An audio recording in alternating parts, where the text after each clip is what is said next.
스테이블 코인 월가와 빅테크의 경쟁이 본격화된다. 네, 여러분 반갑습니다. 비트캐쳐입니다. 지난 주말 동안 캐나다가 미국에 디지털세를 물리겠다라고 하면서 트럼프가 또다시 강력하게 대응하는 발언을 하면서 전반적인 크립토 시장과 투자 시장의 변동성이 유발됐는데, 불과 이틀 만에 캐나다가 디지털세 철회하고 트럼프와 무역 협상 다시 시작하겠다라고 하면서 캐나다와의 무역 갈등이 지금 어쨌든 봉합되고 있는 분위기로 흘러가고 있습니다. 그리고 트럼프 같은 경우는 다음 달 7월 9일까지 미국과 무역 협정 체결하지 않는 국가에는 정해진 관세 금액이 적힌 서한을 보낼 거다. 어쨌든 표면적으로는 추가적으로 관세 협상에 대한 유예를 하지 않을 것이라는 스탠스를 보였지만, 정작 미국 재무부 장관 스콧 베센트 같은 경우는 9월 1일 노동절까지 여러 핵심 교역 국가의 무역 협상 마무리할 수 있을 거다라고 하면서, 폭스 인터뷰에서 18개의 중요한 교역국 파트너가 있고 18개 주요국 중 10개나 12개를 타결할 수 있다면 9월까지 협상 마무리할 것이다, 이런 식으로 또 상반된 발언을 해줬습니다.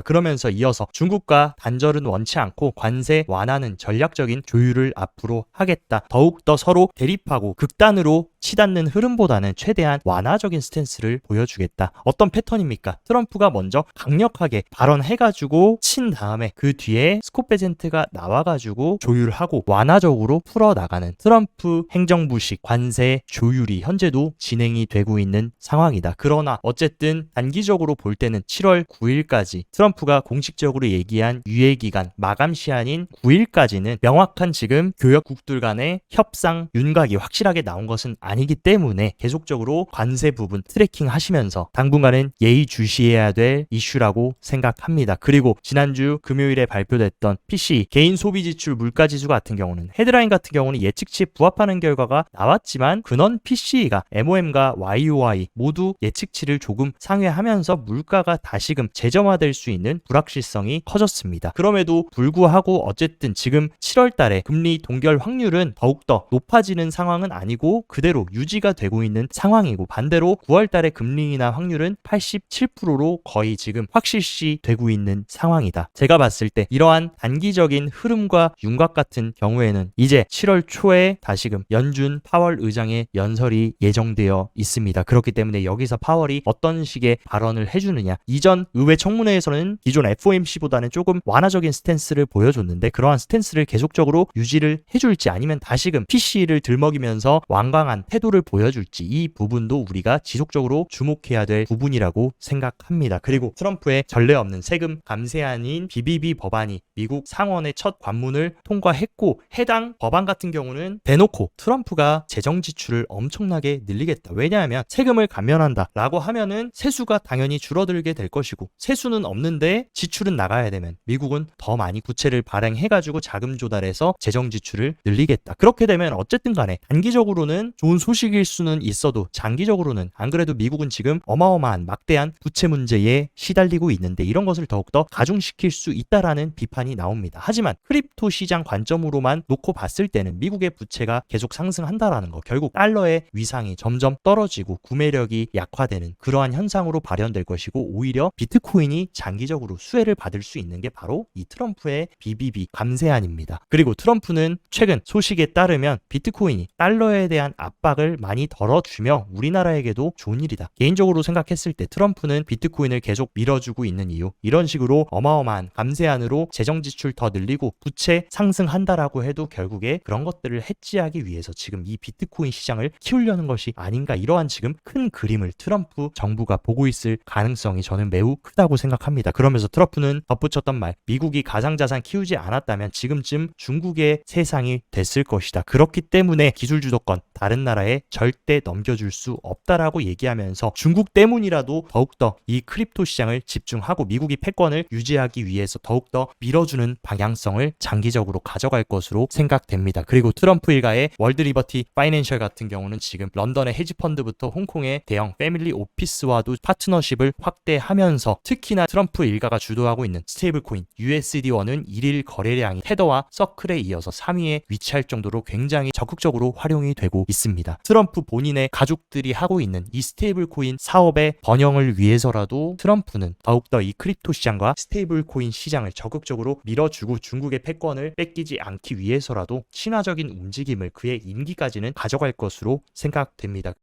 그리고 리플 또한 본인들의 스테이블코인 RLUSD가 굉장히 빠르게 성장하면서 무려 6월 달에만 유통 공급량이 47%나 급등했다. 이런 식으로 미국발 스테이블코인 시장의 몸집은 계속해서 커져나가는 흐름을 보여주고 있고, 지금 여러분들도 아시겠지만 JP 모건 또한 스테이블코인 상표 등록을 했고, 비자 또한 본격적으로 스테이블코인 시장에 뛰어들겠다라고 했습니다. 이런 스테이블코인 월가와 빅테크의 경쟁이 본격화된다. 당연히 이 스테이블코인 시장이 하반기에 훨씬 더 커질 수 있는 그런 촉매제가 될 수밖에 없고, 또 재미난 소식이 스테이블 코인 시장이 5년 만에 비자 40년 동안 만들었던 1위 결제사의 거래량을 지금 추월했다. 글로벌 금융 패러다임이 스테이블 코인으로 지금 완전히 변화하고 있는 그 변곡점에 우리는 서 있는 상황입니다. 그에 따라 CNBC 또한 스테이블 코인이 이제 본격적인 주류 자산으로 자리 잡고 있고, 글로벌 국경 간 결제 전반에 큰 지각 변동이 일어날 수 있는 어마어마한 큰 물결이 수면 아래에서 생성되고 있다라고 밝혔습니다. 그리고 또 유럽에서는 재밌는 소식이 들렸는데, 유럽 소액 지출에서 암호화폐 카드가 은행 결제를 지금 앞질렀다. 그러면서 12달러 미만 거래의 절반이 지금 암호화폐 카드로 진행이 되고 있다라고 하면서 실제 스테이블 코인이 유럽에서는 상용화가 되고 있고, 실제 결제 시장에 굉장히 큰 부분으로 빠르게 침투하고 있다라는 이 본질을 여러분들이 보셔야 될 것 같습니다. 그리고 비트코인의 가장 중요한 수요단인 비트코인 현물 ETF 같은 경우는 지금 여러 지정학적인 매크로적인 외부 요인에도 불구하고 15일 연속으로 유입세가 계속해서 들어오면서 지난주 금요일은 5억 달러라는 엄청난 유입이 지속되고 있고, 그리고 누적 유입 같은 경우는 비트코인은 아직도 역사적 신고점을 찍지 못하고 이런 식으로 100K 위에서 횡보를 하고 있지만, 누적 유입은 계속해서 올타임 하이를 갱신하면서 기관들과 기업 투자자들은 지속적으로 ETF를 통해서 비트코인을 축적하고 있는 모습을 확인할 수 있었습니다. 그리고 우리들의 세일러 형님 같은 경우는 이번에 또 비트코인 추가 매수를 암시하는 글을 올렸고, 또 이번에는 세일러가 몇 개의 비트코인을 추가 매수했을지 지켜보는 것도 재밌는 부분일 것 같고, 일본의 스트래티지라고 불리는 메타플래닛은 이번에 또 1000개의 비트코인을 추가 매수했다라고 하면서 계속적으로 기업들의 비트코인 무한 매수세는 유지가 되고 있는 상황이다. 그리고 상장사들의 비트코인 언급이 12년 만에 0에서 35만 건으로 급증하면서 엄청나게 월가와 기업들 사이에서 비트코인에 대한 언급이 높아지고 있다라는 것. 지금 시대가 비트코인과 블록체인 기술로서 지금 변화하고 있는 그 중심에 우리가 위치를 하고 있고, 본격적으로 ETF가 2024년 출시가 되고 있는 이후부터는 기관과 기업 고래들의 손으로 계속해서 비트코인이 이동하고 있다라는 이 장기적인 시장의 본질을 꿰뚫어 보셔야 됩니다. 그리고 카자흐스탄의 중앙은행 총재는 가상자산 전략적 비축을 추진하겠다라고 발표하면서 이런 식으로 화폐 가치가 무너지고 있고 자국 통화가 평가절하되고 있는 나라들은 비트코인으로 이러한 화폐 가치 하락을 해칭하면서 비축금으로 추진하려는 국가적인 채택도 수면 아래에서는 계속해서 형성이 되고 있다라는 것을 명심하셔야 됩니다. 그리고 코인베이스에 이어서 미국의 키움증권이라고 볼 수 있는 로빈후드 또한 비트코인, 솔라나, 리플에 대한 마이크로 선물 상품도 출시하면서 더욱더 적극적으로 기관들과 개인들이 시장에 진입할 수 있는 그런 통로들을 확장시켜가고 있고, 코인베이스는 타임지가 선정한 세계에서 가장 영향력 있는 100대 기업에 포함이 되면서 더욱더 미국 내 1위 거래소 영향력을 확장시키고 있는 고무적인 흐름으로 가고 있습니다. 그리고 제미니 거래소 또한 지금 본격적으로 주식 토큰화 거래 서비스를 확대하면서 유럽 사용자들을 대상으로 24시간 마이크로 스트래티지의 토큰화 주식 RWA를 본격적으로 출시하면서 이런 굴지의 미국발 거래소들은 토큰화 주식 거래 시장 RWA 시장까지도 지금 더욱더 확장시키려는 큰 그림을 지속적으로 세우고 있습니다. 그리고 장기적으로 리플과 알트코인 시장을 괴롭혔던 SEC와 리플의 증권법 소송 같은 경우에도 리플의 CEO 브래드 갈링하우스가 공식적으로 X에 글을 올렸습니다. 저희의 교차 항소도 지금 취하하고 있고 SEC도 이전에 밝혔듯이 항소를 취하할 것으로 예상된다. 그래서 저희는 이 장을 완전히 마무리하고 종결을 내겠다. 그렇기 때문에 제가 봤을 때 리플과 SEC의 굉장히 길었던 끈질긴 소송도 조만간 하반기에 마무리되는 것은 시간 문제라고 생각되고, 이 문제가 해결되는 그 시점이 제가 봤을 때 현재 지금 준비 중인 신규 알트코인 현물 ETF 출시가 당겨질 수 있는 중요한 소식이라고 생각합니다. 그렇기 때문에 리플의 소송이 종결되는 이슈 부분도 우리가 지속적으로 봐야 되는 부분입니다. 그리고 미국 SEC는 이번 주에 그레이스케일이 신청한 크립토 대형주 ETF인 GDLC ETF 최종 승인 여부 결정을 받고, 그리고 승인 확률이 굉장히 높다라고 지금 핵심 ETF 전문가들은 추측을 하고 있습니다. 그리고 여기에 포함되어 있는 코인 딱 5개다. 비트코인, 이더리움, 리플, 솔라나, 에이다, 이 5개의 메이저 코인 현물 ETF 이 부분이 승인되는지 여부 또한 향후에 본격적인 신규 알트코인 단독 상품이 출시되는 방향성도 어느 정도 가늠을 할 수 있을 것이라고 생각합니다.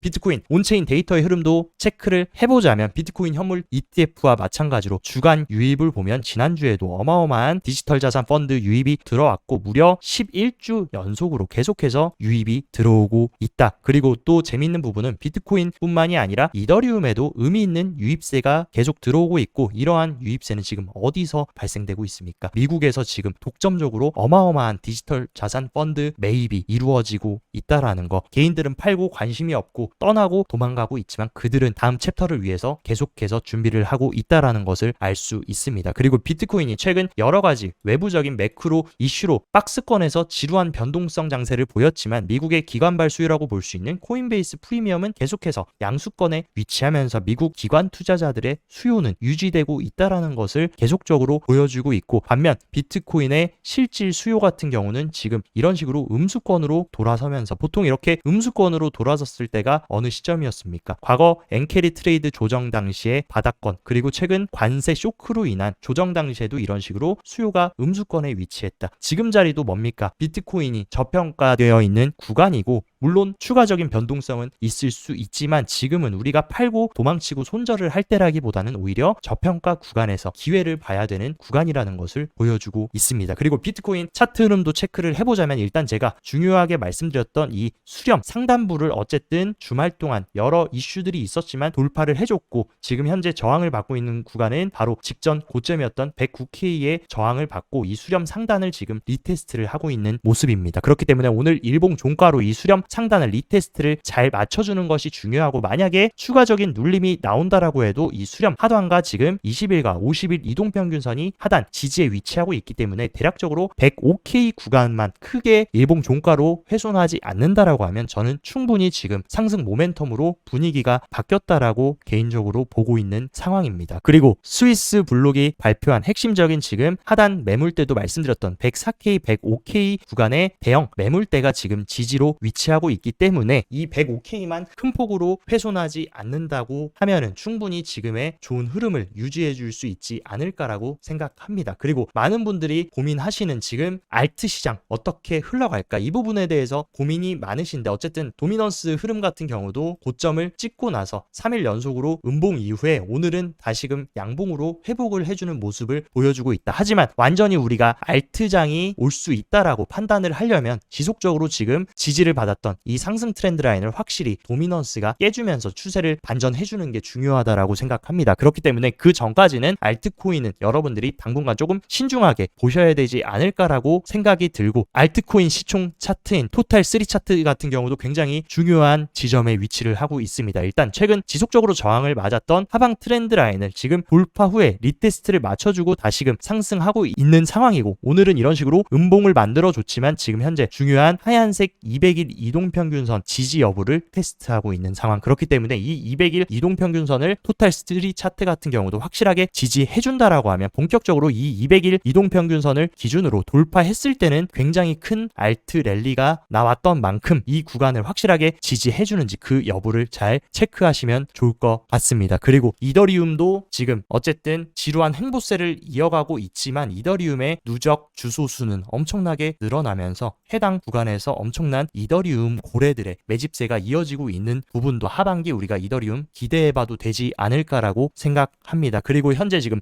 비트코인 축적과 분배 사이클을 체크해보면 언제나 이런 식으로 강세장에는 적극적인 분배의 움직임이 나오면서 단기 고점을 찍고 조정이 시작됐습니다. 현재 자리 같은 경우는 과열이라고 보기에는 오히려 중립에 위치하고 있는 구간이고, 이미 이런 식으로 축적의 구간 4월달 관세로 인한 쇼크의 어마어마한 축적 이후에 회복을 한 흐름이기 때문에 제가 봤을 때 지금 자리는 대세 하락으로 가는 지점이라기보다는 추가적인 큰 상승이 나오기 전 쉬어가는 구간이라고 판단하고 있습니다. 그리고 더더욱이나 지금 오히려 위기보다는 기회의 시기라고 생각이 되는 것은 비트코인 선물 시장에서의 펀딩 레이트가 음수권에 위치하고 있다. 비트코인이 다시금 107K를 회복하고 여러 매크로 요소들과 외부적인 불확실성이 해소되고 있는데도 선물 시장에서 많은 사람들이 어마어마한 숏 포지션을 구축하고 시장을 회의적으로 부정적으로 바라보고 있다. 언제나 이런 식으로 펀딩 레이트가 음수 구간에 있었을 때는 머지않아서 비트코인이 강력한 추세 반전을 보여줬고 이런 숏 물량을 정리하면서 스퀴즈로 가격을 올렸던 흐름이 나와준 만큼 충분히 저는 7월부터 시작되는 하반기 우리가 기대해 볼 수 있다라고 생각합니다. 그리고 대표적인 사이클 지표인 MVRV 비율 같은 경우에 지난 21년 불장 당시에 빨간색 구간을 본격적으로 터치를 하고 본격적으로 이제 시즌이 종료되면서 하락이 유발됐는데 이번 사이클은 단 한 번도 이 빨간색 구간을 터치한 적이 없습니다. 단기적인 국지적 고점에도 MVRV가 21년 고점에 한참 못 미치는 수준에 위치하고 있고 지금 자리도 비트코인이 다시금 역사적 신고점을 코앞에 두고 있지만 MVRV는 너무나 지금 평온한 상황이다. 그렇기 때문에 저는 충분히 우리가 하반기에 MVRV가 이 빨간색을 터치하면서 시장이 광기와 포모로 들어갈 수 있는 마지막 피날레가 남아 있다라고 생각합니다. 그렇기 때문에 지금 너무나 중요한 하반기 엄청난 유동성의 변화와 매크로 시장의 불확실성도 해소가 되고 있는 그러한 변곡점이 되는 것이 하반기이기 때문에 본격적인 변곡점인 7월부터 다시금 잘 준비해서 이번 사이클 최종 결승선까지 잘 정진해 나가셨으면 좋겠습니다. 오늘 영상도 시청 진심으로 감사드리고 영상 도움되셨다 하시면 좋아요 구독 눌러주시고 더 자세한 투자 전략 궁금하다 하시면 영상 하단 고정 댓글에 제가 운영하는 크립토 시황 정보방 활짝 열어놨으니까 이쪽에서 시황도 잘 체킹하시면서 하반기 성공적인 크립토 사이클 잘 이행해 나가셨으면 좋겠습니다. 오늘 영상도 시청 진심으로 감사드리고 여기까지 비트캐쳐였습니다.